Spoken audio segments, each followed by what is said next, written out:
સોનગઢ નગરપાલિકાની ચૂંટણીની જાહેરાત થયા બાદ આજરોજ સોનગઢ અગ્રસેન ભવન ખાતે ઉમેદવારોની સેન્સ લેવાની પ્રક્રિયા હાથ ધરી હતી, જેમાં ભરૂચના પૂર્વ ધારાસભ્ય દુષ્યંતભાઈ પટેલ અને સોનગઢ નગરપાલિકા ચૂંટણીના નિરીક્ષક કરશન ગોંડલિયા દ્વારા ચૂંટણી લડવા ઈચ્છુક ઉમેદવારોને સાંભળવાની પ્રક્રિયા હાથ ધરવામાં આવી હતી। નોંધવું રહ્યું કે આજરોજ સોનગઢના 7 વોર્ડની 28 સીટો માટે આશરે 115 ઉમેદવારોએ દાવેદારી નોંધાવી હતી, જે ખરેખર ઐતિહાસિક કહી શકાય।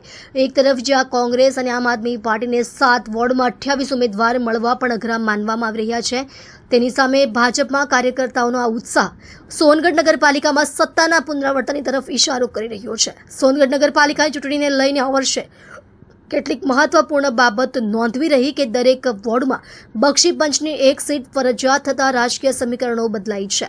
સાથે જ આ વર્ષે ચૂંટણીમાં સોનગઢ નગરપાલિકાના ઘણા જૂના જોગીઓ રિપીટ થવાની સંભાવના સાથે 60 વર્ષથી વધુ વયના ઉમેદવારોનું પત્તું કપાવવાની શક્યતા પણ વર્તાઈ રહી છે। ત્યારે સોનગઢ નગરપાલિકાની ચૂંટણી જીતવાનો પૂરો વિશ્વાસ વ્યક્ત કરતા સોનગઢ નગર ચૂંટણીના કન્વીનર જિગ્નેશભાઈ દોણવાડા અને સોનગઢ નગર ભાજપા સંગઠનના પ્રમુખ અમિતભાઈ અગ્રવાલની સાથે જ સેન્સ પ્રક્રિયામાં જેમણે ઉમેદવારોને સાંભળ્યા તેમણે શું કહ્યું, આવો સાંભળીએ। ડોક્ટર બિંદેશ્વરી શાહ, તાપી। આજરોજ સોનગઢ નગરપાલિકાને લઈને જે ઉમેદવારોને સાંભળવાની પ્રક્રિયા હાથ ધરવામાં આવી છે તે અંગે શું કહેશો? 16મી ફેબ્રુઆરીએ ગુજરાતભરની અંદર 75 જેટલી નગરપાલિકાઓની ચૂંટણી યોજાઈ રહી છે। એના ભાગરૂપે સોનગઢમાં ઇલેક્શન આવી રહ્યું છે, ત્યારે હું દુષ્યંત પટેલ એક્સ MLA ભરૂચ અને કરશનભાઈ ગોંડલિયા સુરતથી અહીંયા ઉમેદવારોને સાંભળવા અમે લોકો સવારથી ઉપસ્થિત રહ્યા છે। લગભગ અમારી પાસે 7 વોર્ડ થઈને 107 જેટલા ફોર્મ આવ્યા છે અને વ્યક્તિગત રીતે 107 લોકોને અમે વિધિવત રીતે સાંભળીએ છીએ। અને ત્યારબાદ આ પ્રક્રિયા પૂરી થયા પછી અમારી અહીંયા સંયુક્ત રીતે મિટિંગ થઈને આ આખી જે 107 ઉમેદવારનું લિસ્ટ એ ગાંધીનગર CM બંગલે જશે અને ત્યાંથી પછી આવનારા દિવસોની અંદર એ પ્રક્રિયા પૂર્ણ થઈને અહીંયા નામ જાહેરાત થશે। સર, ઉમેદવારોની પસંદગીમાં કયા ક્રાઇટેરિયા નક્કી કરવામાં આવ્યું છે?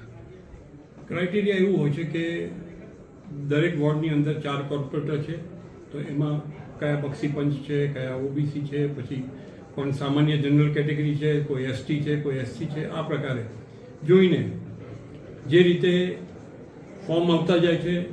પણ પહેલો ક્રાઇટેરિયા એવો રાખ્યો છે કે સક્રિય હોવો જોઈએ કાર્યકર્તા, પોતે સક્રિય સભ્ય બન્યો હોવો જોઈએ અને 100 જેટલા સદસ્ય અભિયાનની અંદર ભાગ લીધો હોવો જોઈએ।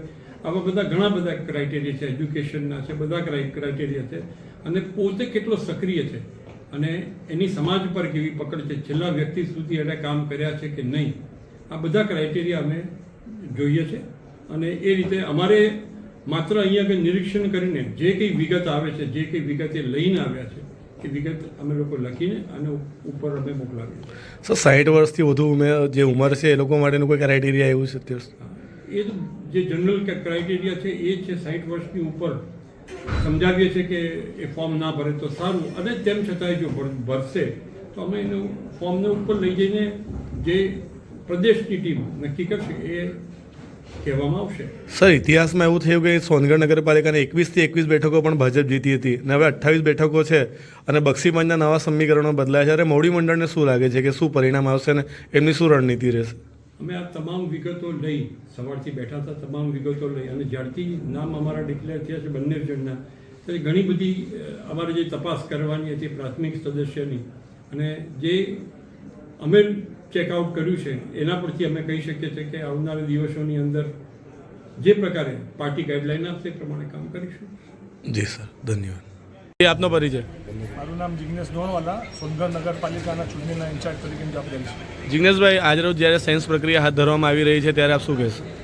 આજરોજ અહીંયા નિરીક્ષકો દ્વારા જે કાર્યકર્તાઓના જે ઉમેદવારી પત્ર લેવામાં આવ્યા, સ્વીકારવામાં આવ્યા, તો લગભગ સોનગઢ નગરના 110 જેટલા કાર્યકર્તાઓએ એની ઉમેદવારી પત્ર રજૂ કર્યા છે અને આવનારા દિવસોમાં આ ફોર્મ ભરવાની પ્રક્રિયા ચાલુ થશે ત્યારે 28 અમારા જે નિરીક્ષકો દ્વારા અને સંગઠન દ્વારા જે ઉમેદવારોની ટિકિટ ફાળવણી થશે તો 28 ઉમેદવારો અમારા વિજય થશે એવો અમને પૂરો વિશ્વાસ છે, કારણ કે છેલ્લા 15-20 વર્ષથી અહીંયા અમે ભારતીય જનતા પાર્ટીનું સ્પષ્ટ બહુમતી સાથેનું શાસન છે અને ઘણા વિકાસના કામો કર્યા છે, તો ફરીથી 28 બેઠકો આવશે એવો અમને પૂરો વિશ્વાસ છે। જી, ધન્યવાદ। જી, સોનગઢ નગરપાલિકા ચૂંટણીને લઈને સોનગઢ નગર સંગઠન પ્રમુખ તરીકે આપ શું કહેશો?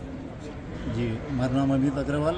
આજ રોજ સોનગઢ નગર ખાતે સોનગઢની સામાન્ય ચૂંટણીની સેન્સ પ્રક્રિયા ચાલી રહી છે ત્યારે સેન્સ પ્રક્રિયામાં 7 વોર્ડની માટે 110 જેવા ઉમેદવારોએ દાવેદારી કરી છે. આ દાવેદારી પછી આપને શું લાગી રહ્યું છે? સોનગઢ નગરપાલિકાના પરિણામો શું આવશે?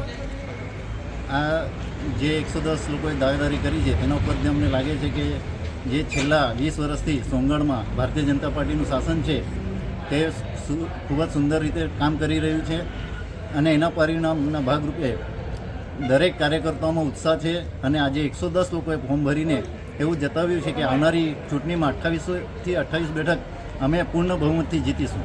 જી ધન્યવાદ.